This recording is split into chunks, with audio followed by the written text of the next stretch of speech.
Assalamualaikum warahmatullahi wabarakatuh. Selamat berjumpa kembali di dalam pembelajaran kimia kelas 12 SMA Negeri 2 Pakuntapan.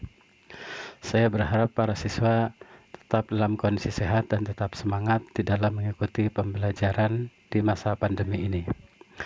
Pada kesempatan ini kita akan mempelajari materi tentang reaksi reduksi dan reaksi oksidasi, yang sebenarnya pada kelas 10 yang lalu materi ini sudah pernah dipelajari, namun pada kesempatan kali ini kita akan memperdalamnya dan menggunakan untuk menyelesaikan persamaan atau menyetarakan persamaan reaksi redoks. Adapun kompetensi dasar dan indikator pencapaian kompetensinya adalah sebagai berikut. Indikatornya adalah menyetarakan persamaan reaksi redoks dengan cara bilangan oksidasi. Dan yang kedua adalah penyetaraan persamaan redoks dengan menggunakan cara setengah reaksi. Namun pada kesempatan kali ini kita akan mempelajari satu dulu, yaitu penyetaraan redoks dengan cara bilangan oksidasi. Berikut adalah beberapa contoh tentang peristiwa redoks yang ada di kehidupan sehari-hari. Gambar pertama ini merupakan reaksi oksidasi yang terjadi pada pisang, ditunjukkan dengan kulitnya yang tadinya berwarna kuning mulus menjadi berbintik-bintik coklat kehitaman. Itu menandakan terjadinya oksidasi pada buah pisang. Demikian juga dengan gambar kedua yang ini. Ketika kita memotong buah apel, maka daging buah apel ketika baru saja dipotong akan berwarna putih, namun lama-kelamaan akan berubah menjadi coklat kehitaman, dan itu terjadi karena adanya oksidasi pada daging buah apel. Oksidasi pada buah apel bisa dikurangi atau dicegah dengan menggunakan jeruk, karena jeruk mengandung zat antioksidan. Selanjutnya, di kehidupan sehari-hari kita juga sering menjumpai benda-benda yang terbuat dari logam, khususnya besi. Ketika disimpan di tempat yang lembab, maka akan mudah mengalami korosi atau perkaratan, dan itu contoh dari peristiwa reaksi reduksi dan oksidasi pada logam. Selanjutnya kita akan melihat dulu, mengingat kembali apa itu reaksi oksidasi dan reaksi reduksi. Reaksi oksidasi itu adalah reaksi yang menaikkan bilangan oksidasi, dan ini terjadi karena adanya pelepasan elektron. Kemudian kita juga mengenal istilah oksidator. Oksidator adalah zat yang menyebabkan zat lain mengalami oksidasi. Namun zat tersebut, oksidator, mengalami reaksi reduksi. Sementara reduksi adalah reaksi yang menyebabkan penurunan bilangan oksidasi dan terjadi karena adanya penangkapan elektron. Sementara reduktor adalah zat yang menyebabkan zat lain mengalami reduksi, namun reduktor mengalami reaksi oksidasi.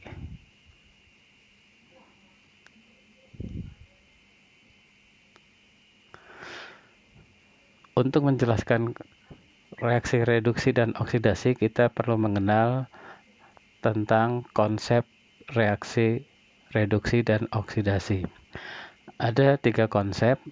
Yang pertama, dilihat dari pelepasan oksigen. Reduksi adalah reaksi pelepasan oksigen. Bisa dilihat di sini. Pertama, Fe2O3 mengikat oksigen, kemudian hasil reaksinya tanpa oksigen, berarti dia melepaskan oksigen, dan reaksi ini tergolong reaksi reduksi. Demikian juga untuk contoh di bawah, Cr2O3, di mana Cr mengikat oksigen, hasil reaksinya tidak ada oksigen, maka Cr ini mengalami reaksi reduksi. Sementara oksidasi itu adalah pengikatan oksigen. Bisa dilihat di contoh berikut, di mana Fe sebelum reaksi tidak mengikat oksigen, namun setelah reaksi mengikat oksigen. Demikian juga untuk contoh yang kedua, ZNS di sini tanpa oksigen, setelah reaksi mengikat oksigen. Sehingga reaksi pengikatan ini dinamakan reaksi oksidasi. Konsep yang kedua berdasarkan pengikatan dan pelepasan elektron. Reduksi itu berupa pengikatan elektron, letak elektronnya ada sebelum tanda panah. Di sini Cl2 mengikat 2 elektron dan berubah menjadi 2 Cl- yang mengalami penurunan bilangan oksidasi. Demikian juga dengan Ca2+, di situ bermuatan 2 positif mengikat 2 elektron dan berubah menjadi Ca, terjadi penurunan muatan dari 2+ menjadi 0.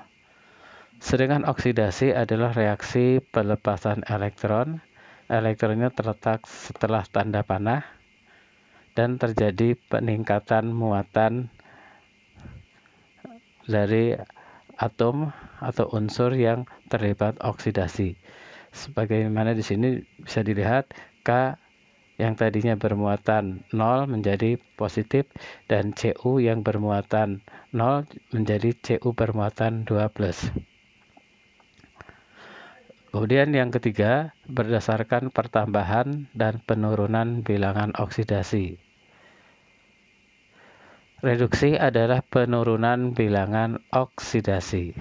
Sebagai contoh, SO3 berubah menjadi SO2, maka bilangan oksidasinya turun dari +6 menjadi +4, sehingga SO3 ini mengalami reaksi reduksi. Sementara oksidasi adalah pertambahan bilangan oksidasi.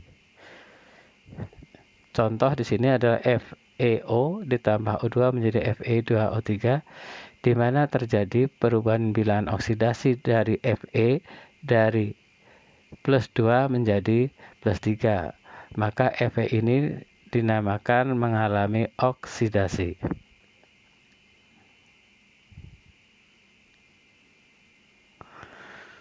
Selanjutnya kita akan membahas tentang bilangan oksidasi. Bilangan oksidasi itu adalah bilangan yang menunjukkan kemampuan suatu atom untuk melepaskan atau menangkap elektron dalam membentuk suatu senyawa. Nilai bilangan oksidasi bisa berharga positif, negatif, bisa berupa bilangan bulat ataupun bilangan pecahan. Namun di SMA kita lebih mengenal bilangan oksidasi itu dalam bentuk bilangan bulat, baik bilangan bulat negatif, positif, atau 0.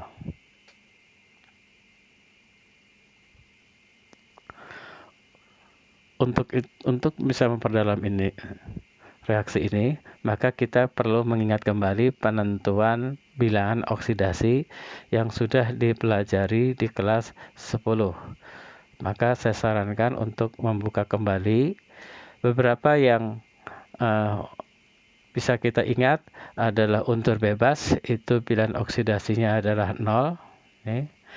Kemudian jumlah bilangan oksidasi dalam satu molekul senyawa adalah 0. Golongan alkali tanah, bilangan oksidasinya +1 dan +2. Kemudian untuk hidrogen itu selalu +1. Untuk oksigen selalu -2, kecuali dalam peroksida. Lantas unsur F karena unsur yang paling negatif maka selalu -1. Kemudian dalam senyawa biner untuk golongan 7A selalu memiliki bilangan oksidasi -1. Untuk golongan 6A selalu -2 dan golongan 5A selalu -3. Senyawa biner adalah senyawa yang terdiri dari 2 jenis unsur.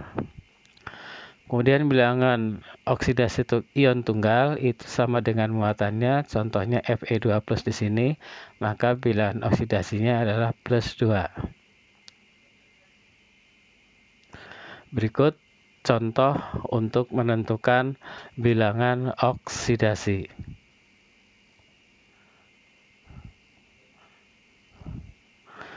Tentukan bilangan oksidasi S di dalam senyawa SO2, HSO4, dan H2S. Kita perlu mengingat aturan yang tadi, di mana O adalah min 2, 2 kali min 2 adalah min 4. Nah ini, min 4. Maka untuk S itu harus 4. Karena jika dijumlah, ini harus menghasilkan nilai 0. Sedangkan pada HSO4 ini adalah ion yang bermuatan, maka jumlah muatannya sesuai dengan muatan yang tertera pada ion ini. Kita perlu ingat bahwa H itu selalu bermuatan plus 1 atau 1. Kemudian O-nya ada 4, kalikan min 2 menjadi min 8. Kemudian S-nya kita akan cari, maka ini jika ditambahkan, ditambah S, tambah begini, nilainya harus min 1, maka nilai pilok untuk S ini akan bernilai sebagai adalah plus 6. Sedangkan untuk contoh yang ketiga, H2S, kita perlu ingat bahwa H itu selalu plus 1, maka ada 1 kali 2 menjadi plus 2, ditambah biloknya S ini harus menjadi 0, maka di sini bilok S-nya adalah min 2. Dan yang ini tadi belum kita tulis, ini biloknya sama dengan plus 4. Nah, jadi silakan diperhatikan kembali atau diingat kembali cara penentuan bilangan oksidasi. Dan contoh berikutnya, nah, tentukan bilok masing-masing unsur pada reaksi berikut dan tentukan zat yang bertindak sebagai oksidator dan zat yang bertindak sebagai reduktor. Nah, kita perlu ingat lagi untuk bilangan oksidasinya, kita tuliskan bilangan oksidasi dari unsur-unsur yang hanya berubah. Sedangkan unsur yang tidak berubah tidak perlu kita tuliskan. O selalu min 2, maka kita tidak perlu tuliskan lagi, tapi di sini kita Mn yang akan kita cari biloknya. Mn karena mengikat O2, maka nilainya adalah plus 4. Kemudian Cl di sini akan mengalami perubahan karena di sini ada Cl yang terikat dengan H, ini terikat dengan H. Kemudian di sini Cl sebagai unsur, maka yang kita cari adalah Cl. Di sini bilangan oksidasi untuk Cl adalah min 1, dan pada Cl2 bilangan oksidasinya adalah 0. Sehingga kita bisa cari bahwa yang mengalami oksidasi yang ini Mn, belum kita cari tadi, Mn memiliki bilangan oksidasi adalah plus 2 pada Mn Cl2, sehingga kita bisa dapatkan bahwa untuk Mn berubah dari plus 2 menjadi berubah dari plus 4 menjadi plus 2, berarti ini mengalami penurunan, ini turun. Karena turun, ini kita sebut dengan reduksi. Sementara untuk Cl itu bisa kita lihat bahwa Cl itu berubah dari min 1 menjadi 0, berarti naik, maka ini mengalami oksidasi.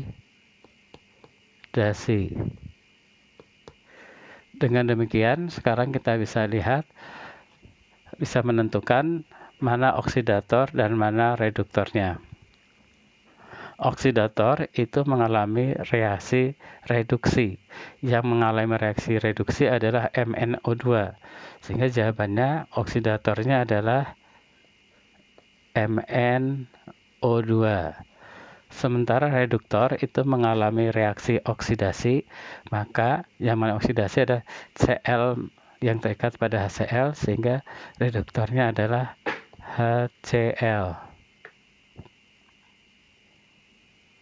Contoh berikutnya masih sama, maka kita menentukan bilangan oksidasi masing-masing. Nah, di sini yang berubah tentu saja bukan O dan juga bukan H. S juga sama, masih terikat sebagai sulfat, jadi tidak berubah. Maka yang berubah adalah unsur Pb di sini, karena unsur dia memiliki bilangan oksidasi 0, sedangkan Pb yang terikat dengan O2 memiliki bilangan oksidasi plus 4, sementara Pb pada SO4 di sini akan memiliki bilangan oksidasi plus 2. Dengan demikian, kita bisa lihat yang akan mengalami kenaikan adalah dari Pb unsur menjadi Pb SO4 dari 0 menjadi plus 2. Ini mengalami oksidasi. Sementara untuk PbO2 ini dari plus 4 menjadi plus 2, berarti turun. Karena turun berarti mengalami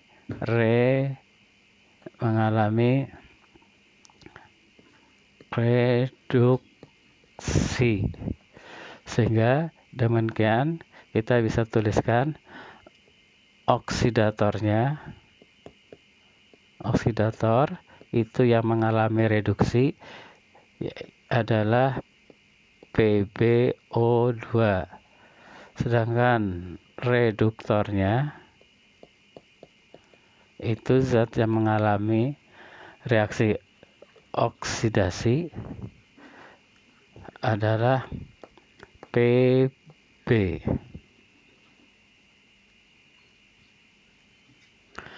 Dan contoh yang ketiga, tentukan zat reduktor, oksidator, zat hasil reduksi, dan zat hasil oksidasi dari reaksi redoks berikut. Masih sama caranya, kita tentukan bilangan oksidasi dari unsur-unsur yang mengalami perubahan bilangan oksidasi. Cl tetap terikat sebagai senyawa biner, maka dia tetap mempunyai bilangan oksidasi min 1. H selalu plus 1. Dan kita lihat I2 di sebelah kiri ini sebagai unsur, sedangkan di sebelah kanan sebagai senyawa, maka dia akan mengalami perubahan. Mari kita tentukan bilangan oksidasi untuk Sn. Di sini karena Cl-nya ada 2 kali min 1 adalah min 2, maka Sn di sini akan bernilai plus 2.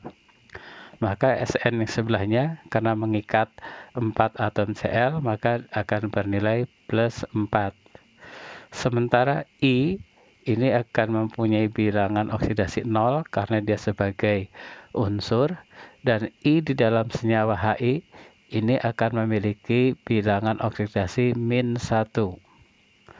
Nah, dengan demikian kita bisa lihat bahwa Sn ini mengalami kenaikan bilangan oksidasi, berarti dia mengalami oksidasi.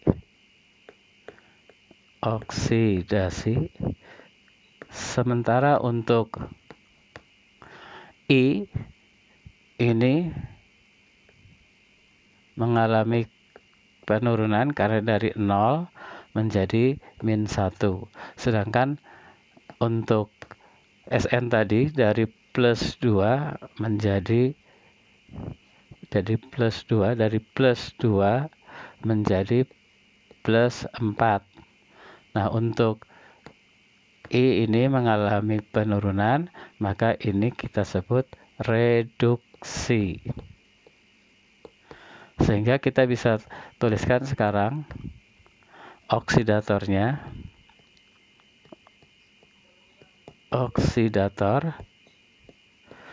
kemudian reduktor. Nah, oksidator itu mengalami reduksi, dalam ini adalah I2, sedangkan untuk reduktor adalah SnCl2. Dan hasil oksidasi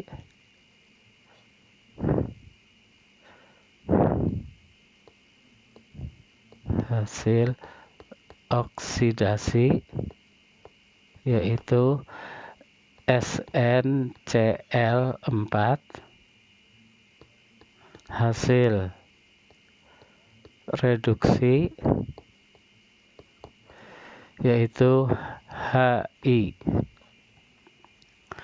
Nah, ini bagaimana kita menentukan oksidator, reduktor, hasil oksidasi dan hasil reduksi. Maka kita perlu mengingat lagi bagaimana menentukan bilangan oksidasi dari unsur-unsur yang terlibat di dalam persamaan reaksi redoks. Tibalah sekarang kita pada materi di kelas 12, yaitu penyetaraan persamaan reaksi redoks. Ada dua cara untuk menyetarakan persamaan redoks. Yang pertama adalah dengan menggunakan metode bilangan oksidasi, dan yang kedua adalah metode setengah reaksi atau metode ion elektron. Nah, berikut adalah langkah-langkah yang diperlukan ketika kita menyelesaikan persamaan reaksi redoks atau penyetaraan reaksi redoks dengan cara bilangan oksidasi. Yang pertama adalah kita harus menentukan dulu unsur yang mengalami perubahan bilangan oksidasi. Jadi hanya unsur yang berubah saja yang harus kita perhatikan, yang lain tidak usah, dan kita juga menuliskan muatannya di atas lambang atomnya. Yang kedua adalah menyamakan atau menyetarakan unsur-unsur yang mengalami perubahan bilangan oksidasi saja. Yang ketiga, kita akan menentukan perubahan bilangan oksidasinya. Kalau naik, naiknya berapa, kalau turun, turunnya berapa. Dan yang keempat, itu menyamakan jumlah naik dan turunnya bilangan oksidasi dengan melihat kelipatan dari masing-masing kenaikan atau juga penurunan. Baru yang kelima adalah menentukan koefisien dari zat-zat lain di dalam persamaan redoks berikut. Nah, untuk jelasnya silakan diperhatikan contoh berikut.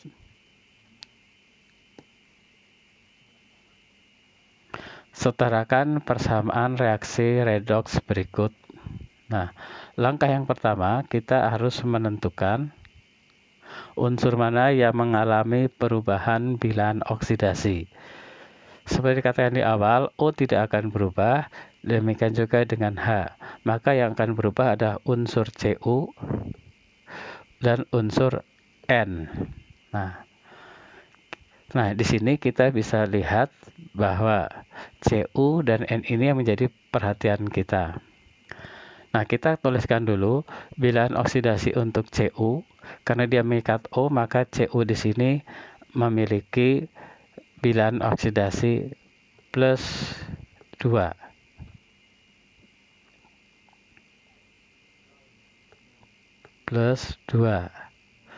Sementara untuk Cu yang ada di sebelah kanan memiliki bilangan oksidasi 0 karena dia sebagai unsur. Maka kita tuliskan di sini nilainya adalah 0. Sementara untuk N, karena dia mengikat 3 buah H dan H itu plus 1, maka ada 3, sehingga bilangan oksidasi untuk N di sini nilainya menjadi min 3. Sedangkan N yang ada di sebelah kanan ini sebagai unsur maka memiliki bilangan oksidasi 0. Nah, ini langkah pertama, yaitu menuliskan bilangan oksidasi dari unsur-unsur yang mengalami perubahan bilangan oksidasi. Langkah yang kedua adalah menyetarakan jumlah unsur yang mengalami perubahan bilangan oksidasi. Dalam hal ini kita bisa lihat Cu itu jumlahnya 1 nih, Cu1. Ini juga 1, berarti sudah setara. Sementara untuk N, di sebelah kiri ada 1, ini N-nya ada 1, sebelah kanan ada 2. Maka yang sebelah kiri kita setarakan dengan menambahkan koefisien dengan angka 2. Nah, ini langkah yang kedua. Selanjutnya kita akan melihat di langkah ketiga adalah menentukan perubahan dari masing-masing bilangan oksidasi dari Cu maupun dari N. Cu karena jumlahnya 1, ini Cu di sini ketemu ke sini, ini Cu. Ini nilainya adalah plus 2 menjadi 0. Berarti dari 2 menjadi 0 itu artinya turun. Turun sebanyak 2. Kemudian untuk N bisa kita lihat di sini, N itu dari sini N itu bilangan oksidasinya 2 dikali min 3. Maka di sini ada min 6 menjadi 0. Maka dari min 6 menjadi 0 itu naik 6. Nah, maka kita bisa lihat di sini bahwa untuk Cu bilangan oksidasinya turun sebanyak 2, sedangkan untuk N bilangan oksidasinya naik sebanyak 6. Maka kita cari kelipatan dari 6 dan 2, yaitu 6. Maka 2 supaya jadi 6 itu kita kalikan 3. Sedangkan untuk yang 6 kita kalikan 1. Nah, perkalian ini akan kita tuliskan sebagai koefisien di dalam persamaan redox ini. Nah, berarti untuk Cu ini kita kalikan 3, sehingga untuk Cu ini kita akan tuliskan sebagai angka 3 menjadi koefisiennya. Ini ada angka 3, nih 3 di sini. Kemudian di sebelah sini juga berarti ada 3 sebelah kanannya. Untuk N, karena di sebelah atas tadi sudah kita tuliskan angka 2, maka sini tetap kita tuliskan 2 di sini. Kemudian H-nya di sini kita akan tuliskan karena jumlah atom H ada 2 kali 3 adalah 6, maka untuk H2O itu akan memiliki nilai koefisien 3. Nah, bisa kita lihat sekarang ini nilai koefisiennya sudah sama, Cu-nya ada 3, kemudian N-nya ada 2, O-nya ada 3, dan H-nya ada 6. Nah, maka persamaan ini sudah setara.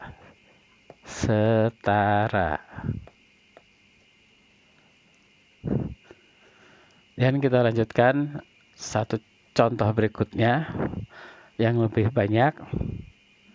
Setarakan persamaan reaksi redox berikut. Nah, di sini ada K2CR2O7 ditambah H2C24 ditambah H2SO4 menjadi K2SO4 plus CR2SO4 3 kali plus CO2 dan H2O. Nah, mari kita simak bagaimana menentukannya. Nah, meskipun unsurnya banyak tetapi tidak seluruhnya ini akan kita cari bilangan oksidasinya, karena yang berubah tidak akan semuanya ikut berubah. Yang berubah Yang tidak berubah adalah K karena tetap sebagai unsur yang berikatan dengan senyawa lain, dengan unsur lain. Jadi nilainya tetap +1. Kemudian O juga tetap -2, H tetap +1, dan S juga sama, masih di kiri dan kanan juga masih terikat sebagai senyawa sulfat. Sehingga mereka tidak berubah. Yang berubah adalah Cr. Ini Cr.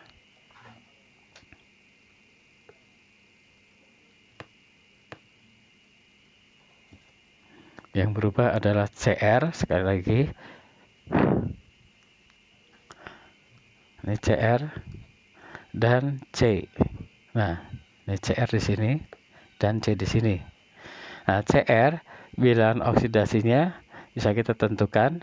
Di sini adalah O-nya adalah 7 kali -2 -14, -14 ditambah 2 berarti -12, maka Cr di sini akan bernilai +6. Cr akan bernilai +6. Sedangkan Cr yang ada di sebelah kanan, kita bisa lihat bahwa sulfat itu memiliki bilangan oksidasi -2. -2 berarti dikalikan 3 adalah -6. -6 dibagi 3, dibagi 2, maka nilainya +3. Maka untuk setiap Cr di sini akan memiliki bilangan oksidasi +3. Kemudian atom C pada asam oksalat. Di sini asam oksalat C-nya akan memiliki bilangan oksidasi +3. Sedangkan pada CO2 akan memiliki bilangan oksidasi +4. Nah, selanjutnya kita bisa lihat, kita setarakan dulu atom yang mengalami perubahan bilangan oksidasi. Cr di sebelah kiri 2, sebelah kanan juga sudah 2. Kemudian C di sebelah kiri ada 2, sebelah kanan baru ada 1, maka di sini kita perlu tambahkan angka 2 sebagai koefisien. Selanjutnya kita lihat mencari perubahannya. Cr, kita gabung ke Cr lagi. Maka bilangan oksidasinya berubah dari +12 karena 2 kali 6 menjadi +6, 2 kali 3. Maka ini adalah turun 6.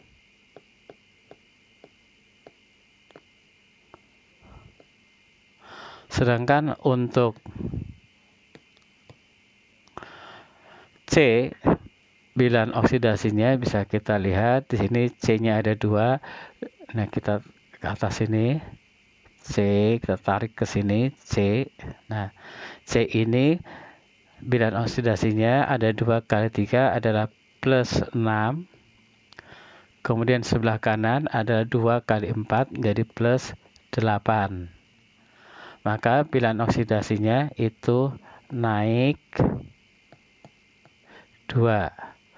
Maka ternyata kita bisa lihat bahwa untuk kenaikan dan penurunannya beda, maka harus kita cari kelipatan dari 2 dan 6. Dalam hal ini adalah kelipatannya yang 2 kita akan kalikan menjadi dengan angka 3, sementara yang 6 kita biarkan dikalikan 1. Nah, seperti yang tadi, ini akan kita lihat bahwa untuk Cr ini karena 1 maka kita tidak akan kalikan. Sementara untuk yang C, maka yang terkait dengan C ini kita akan jadikan nilai koefisiennya sesuai dengan pengalinya, berarti dikalikan 3. Nah, sehingga untuk C karena dikalikan 3 maka kita tuliskan angka 3. Kemudian di sini karena tadi sudah ada 2 dikalikan 3, maka di sini akan kita tuliskan angka 6. Nah, sekarang kita tinggal melihat mana yang belum setara. Kita lihat bahwa di sisi kiri untuk sulfat SO4 jumlahnya 1, sedangkan di sebelah kanan sulfatnya nih, ini baru 1, ini ada 1 ditambah 3 jadi 4. Sebelah kiri ada 1 sulfat, sebelah kanan ada 4 sulfat. Maka kita perlu untuk menambahkan angka 4 untuk sebelah kiri. Nah, di sini maka sulfatnya sudah ada 4. Kemudian jumlah atom hidrogennya bisa kita lihat bahwa di sebelah kiri jumlah hidrogennya di sini ada 6. 6 ditambah 8 14. Sementara sebelah kanan jumlahnya baru ada 2. Maka supaya atom hidrogennya setara, maka kita berikan angka 7. Sehingga persamaan ini menjadi setara dengan koefisien K2CR2O7 adalah 1. Kemudian koefisien untuk H2CO4 adalah 3.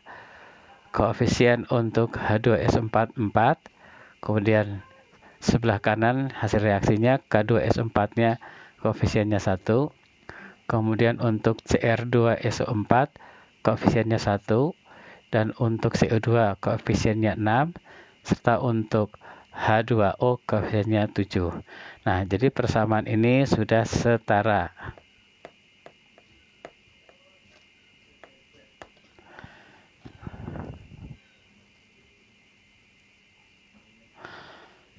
Nah, demikian pembicaraan kita tentang penyetaraan persamaan reaksi redoks dengan menggunakan metode perubahan bilangan oksidasi.